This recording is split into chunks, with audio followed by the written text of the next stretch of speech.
What's up, quarantiners? Welcome to a Deal a Day, Day 10. Finally made it to Day 10. Today we have a special property from Saul Investor from Instagram. Thank you for sending me the deal. Sorry it took a little long to get it going. Forgot you sent it to me, but this is a 9-unit building in Memphis, Tennessee. 18 beds. It's selling for $265 grand. So let's check it out. Alright, so here on the left we have the subject property.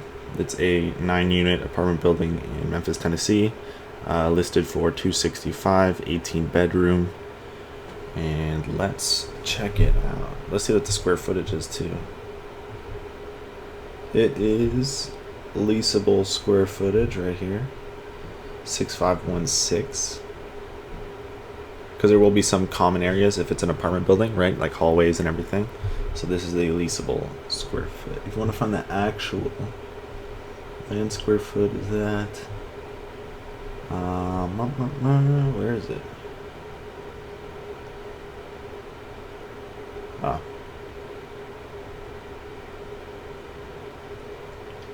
let's just go with that. That's fine. Won't be too much anyways. Just put an address here. Type of home. Apartment.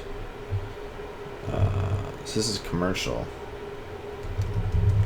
Commercial resident. Residential.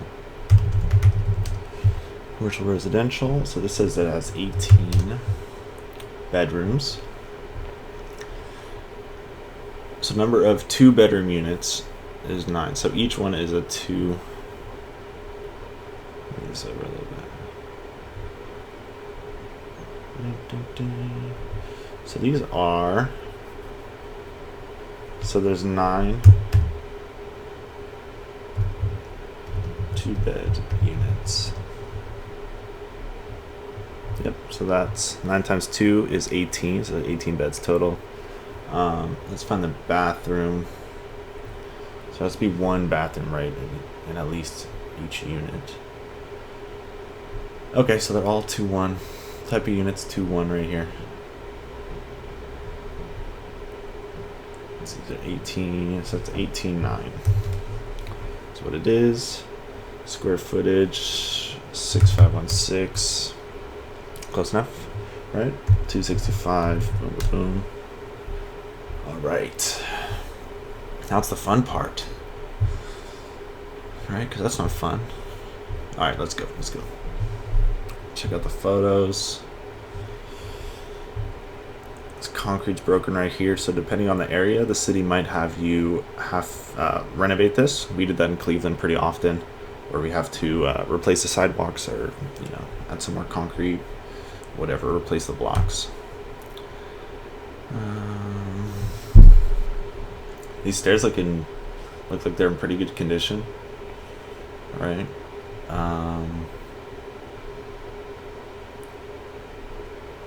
This could just be water, kind of like water. It could have been raining earlier, so this could just be, water marks. It might not be actual issues. Let's see, roof right here is curved, if you see that. These windows are old as well. You might have to replace those, depending. This, you might have to replace this driveway. And then around the back too, hopefully they show you what's going on over there. This is the unit here, same stairs. This is the street, so your neighbor's fence is all loopy.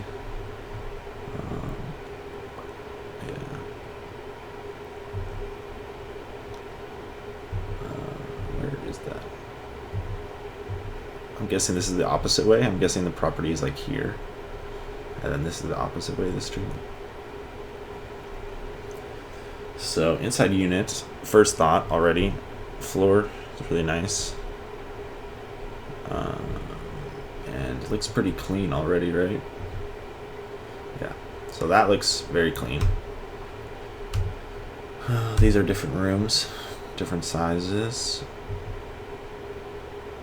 New appliances.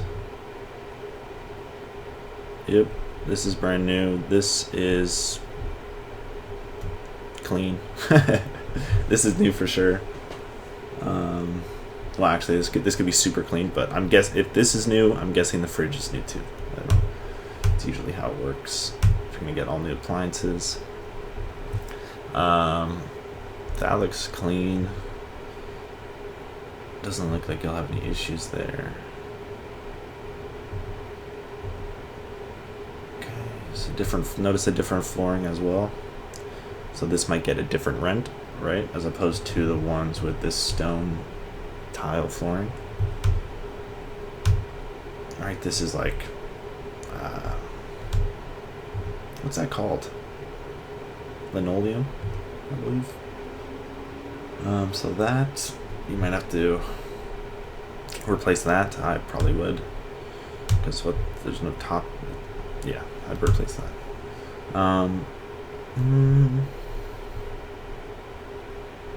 I think that might be the drain. I don't know what that is.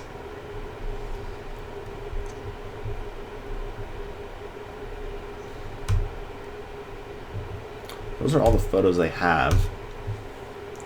So when you're buying an apartment building too, you definitely want to walk these buildings. You're spending $265K on a building. You definitely want to walk these personally if you can. You don't necessarily need an agent. You can go there, but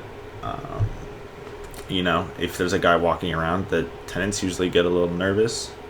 You also want to know your area. You don't want to start walking into random apartment buildings, right? Because that could be bad. You never know.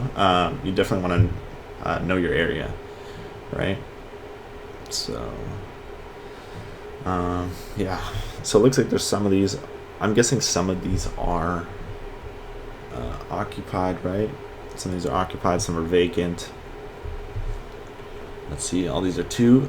The total scheduled monthly income is 3,285. So let's do some math. Where is it? Rent per month. So they're saying, this is what they're claiming. Things could have happened within that time, right? So half of these tenants could have left. There could be more tenants that have moved in.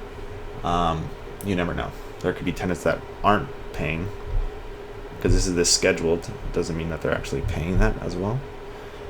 Just something to keep in mind. So let's divide this up. So it equals 3,285 divided by how many units? We have 9 units. So it's saying the rent per month is $365 if all of these are rented out, which yeah, that's most likely not. I'm guessing they're not rented for $365 a month. That seems kind of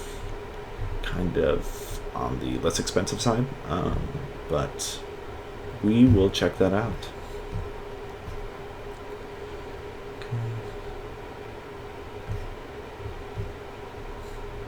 See if we can find any extra info in here. Gross potential annual rent. So we can do some more math on there, right? Let's see, equals 3,9,420 divided by 12 months. So it's 3,285. So they probably use the same number there. But they're saying potential. So they're saying that they actually are renting these for $365 because it's the potential annual rent. So that seems a little weird. Yeah, and so they might have these insurance expenses. You don't know what kind of insurance they're having, so kind of smart to get like a quote on that, or check or see what kind of coverage they're getting. Operating expenses as well. You don't know if the building is self-managed, if it's managed at all, if they're putting any money into it. Yeah, that's important when you're talking to the apartment buildings. You want to get like a rent roll. A rent roll is basically lays out which of the units are paying rent, who's in the building, yeah, if they're paying rent, how much they're paying rent, if they have like a pet fee. It's just all that. It's all that rent information. They should have that on one sheet. That is how you do it in an organized fashion. Yeah, like I was saying before too, so this one is probably rented more than those apartments with the linoleum floor. Let's see. Oh, it might have been vinyl. I think it was linoleum though. Let's see. Some utilities.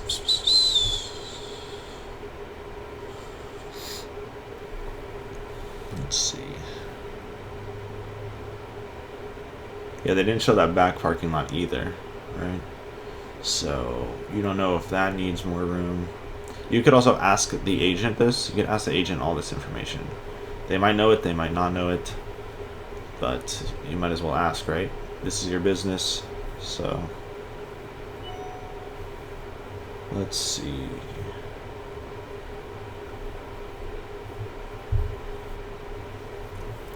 Let's check this. Let's check out what the rents are in this area.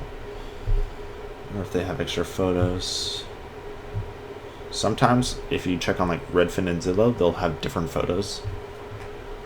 I don't know why, but yeah, something to keep in mind. Where is this? Washington Heights, Walker and 3rd. Basically,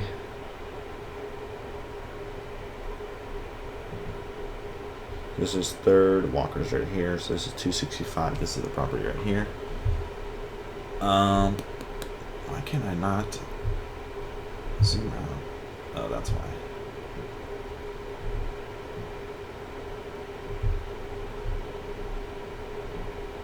Okay, so this is it. So we need to find, let's see if we can find the square footage per unit, and then we can see if there is rentals available nearby with a similar square footage.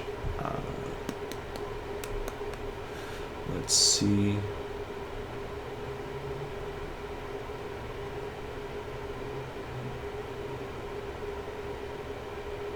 I don't see anything here that says. You could definitely ask the agent should have this information, or the owner. If I want to talk to the agent. Let's see. Okay, so let's just do the only thing we can do, right? Equals 6516. I'm gonna multiply it by times 0.9. So then it's that divided by 9. I'm doing times it by 0.9 to give some room for things like hallways or things like that. So I'm just doing that. Times 9. Let's see. And then I was doing, what's it? Oh, divided by 9 units. Okay. So it's like 650, right? Around that. 650 per unit. Or no, 650. So yeah, 650 square footage per unit. Let's see. 500 to 7. Oh, that seems so small. Any for rent. 2 bed, 1 bath. Not a house. Just leave those. That's fine. So here is one very close by. This is an apartment. It's a duplex though. So that's going for $450. $450 a month. And they're saying that they were getting $365. So that's not too crazy, right? That's not too big of a difference. Let's see. That seems like it's the only one nearby as well. That one's far and it's over train tracks, so that's kind of, I would consider that a new area and look if different. Yeah.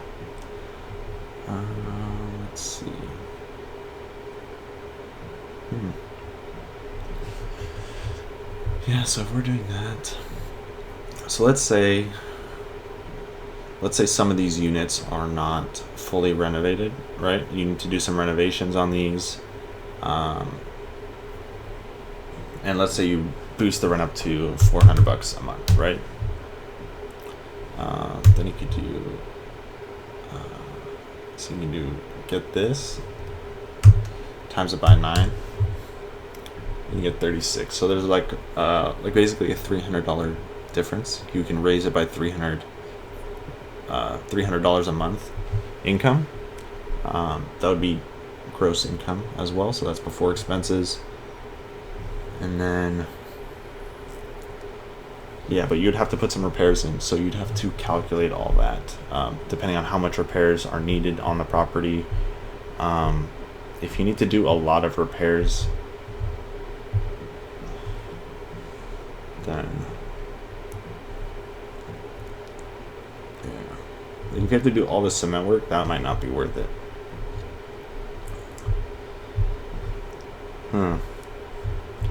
Let's see. I think you could do this as well. So one thing we like to do is like the 1% rule. It's a common strategy. So you want to get either the rent to be 1% of 1% of the purchase price of the property. So say we're buying a property. Usually what we do, say we're selling a property for 80 grand, right? We'll have the rent at like $825 a month, right? So it'll be more than 1%. So that seems like it's working for this property as well. But you would want to you'd really want to find your strategy for this. I'm not sure what exactly your strategy is for this. If you were trying to purchase this, renovate it, and then like refinance it, if you're trying to buy and hold this, then yeah, there could be a couple different calculations you could do.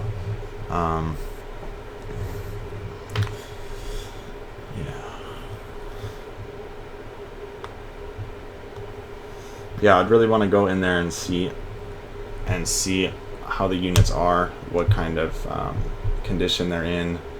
You want to go in here too. They didn't show any photos of the inside, so these whole stairways can be, we've seen apartments where they're literally hanging on by a piece of metal thinner than my pinky, like not even joking, like a thread. So you'd want to definitely check that out. See these windows as well. I would definitely want to see that. You'd want to know if the foundation is, if there's any foundational issues for this, because if you have to replace a foundation for an apartment building, that is gonna fucking cost you for sure. Let's see this. I'm gonna do a little walk on the street.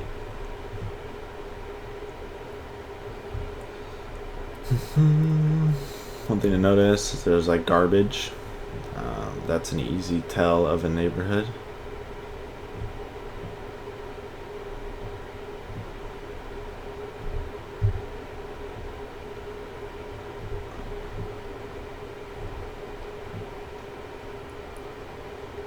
So this lawn isn't cut, but I think they might be doing construction. I think so.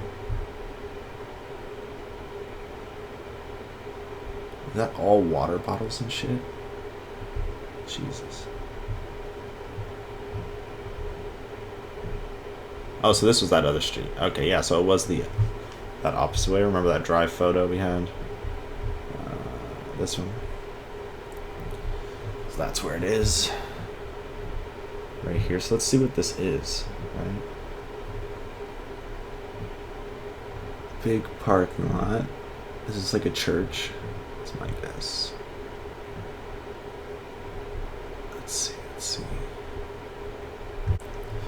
Let's see. See if we can find it on here. What is it? So it'd be right about there. Oh, it's at All Saints Bible College. Okay. Another interesting way to tell how an area is if there's churches everywhere. This one looks like it has a lot of churches everywhere. This is what I mean by everywhere. Yeah, that's a lot of churches. Yeah. You find a lot of churches usually in the lower class neighborhoods, I would say.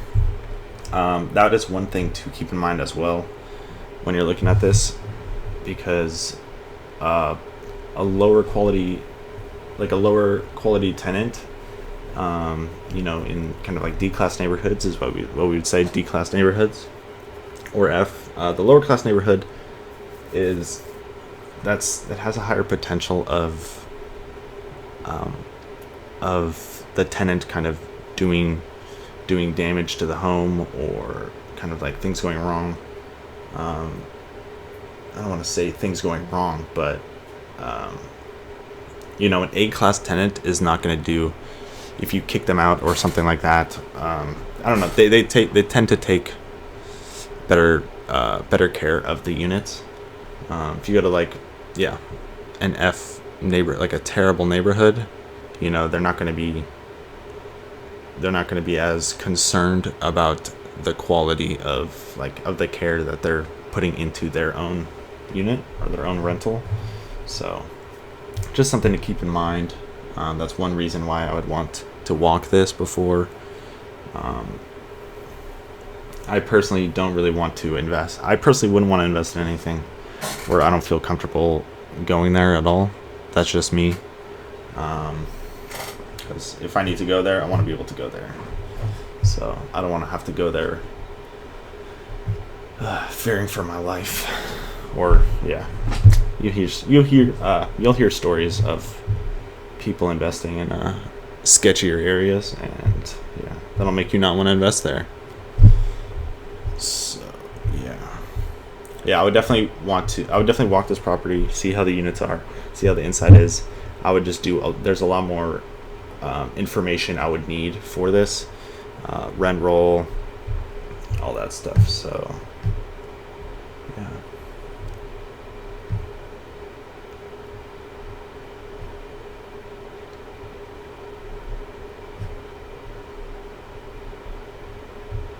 Yeah, I'd also talk with the agent, see how he likes this area. And then if you're going to self-manage this, one thing I would do, well, I wouldn't self-manage this, but if you're going to get a property management for this property, which you probably would, you would want to contact them. You can contact them and then tell them this property and ask them what they think about the area, if they feel comfortable collecting rent there. Because you don't want to go into a property and then talk to your property management and then have them be like, oh, fuck no, we're not going to go over there. So something to keep in mind for sure. So I would definitely grab a bunch more information for this. If you want to grab the rent roll, if you want to get possibly some more photos, what else? Some more photos, any potential repairs that they know about that you might need to do. Then I would talk to the property management about the area, and see if you wanted to continue on in this area. So this was kind of a challenging apartment building, but that's what apartment buildings are. They take a lot more effort. It's a lot more money. You want to be smart. You don't want to just throw 265 grand without knowing more information. So if you want to get me that's the thing, I don't even know if you can get me it, because there's usually what's it called? You're usually not allowed to share it with other people that the agent doesn't approve, or the seller doesn't allow to have that information. You're not usually allowed to share it publicly, because it has tenants info and all that stuff. So I would get the rent roll, talk to property management, see if they feel comfortable in this area. If you can, you can talk to an agent, see if he can go in there. You could talk to the seller's agent, see if he will go in there, take some more photos for you, or some more photos of the unit. You tell him you're interested, then he might be able to do something. Sometimes with apartment buildings, though, as well, they might want you to place an offer first, and or letter of intent is what they say, LOI. They might want you to place one of those before they start giving you information, because they want to know that you're actually serious before they start sending kind of more private information. But yeah, so that's what I have to say about this property. Yeah, I would get a lot. There's a lot more info you need. So if you want to get that info, maybe you can kind of share it to me in a way that won't get either of us in trouble. We can try to figure that out. So thank you very much. Get in contact with the agent and see what you can figure out. Get back to me. I'm happy to help you with kind of the next steps, and also know what your exit strategy is if you're going to buy and hold. If you want to flip it, basically renovate all the units, and then you can sell it kind of as a completed renovated apartment building. It already seems kind of half renovated from those stone floors. That could be another question for the agent as well. Why are half the units better and worse? That's my spiel for this property. Thank you very much for watching Deal a Day, Day 10. Next time, I will not have enough fingers for this, so I'm going to have to start doing some editing. So, looking forward to it. Thank you very much for watching, and stay healthy.